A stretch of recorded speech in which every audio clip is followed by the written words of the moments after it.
அம்மாவும் அப்பாவும் சேர்ந்தே இருப்பது. சேர்ந்து இருக்கிற மாதிரி ஒரு gift குழந்தைக்கு வேற எதுவுமே நீங்க கொடுத்துட முடியாதுங்க. அந்த குழந்தையின் முன்னால் சண்டை போட்டு பிரிவதை காட்டிலும் அந்த குழந்தைக்கு நீங்கள் தருகின்ற தண்டனை வேற எதுவுமே கிடையாது. அம்மா அப்பாவும் சேர்ந்து இருங்க.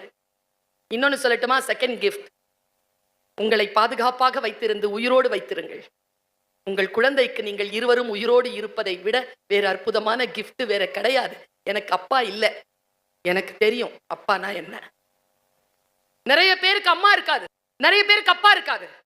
இருந்த 2 பேரும் பிரிஞ்சு இருப்பாங்க. அந்த குழந்தையின் மனநிலையை யோசித்து பாருங்கள். குழந்தை என்று வந்துவிட்டால் பெற்றோர்களே, it is not a biological factor, it is a social responsibility. அது ஒரு சமூக பொறுப்பு. ஒரு குழந்தைக்கு பெற்றோராக இருப்பது என்பது சமூக பொறுப்பு. மூன்றாவது சொல்லட்டுமா gift? குழந்தைக்கு கொடுக்கிற மூன்றாவது gift, கடன் இல்லாம இருங்க.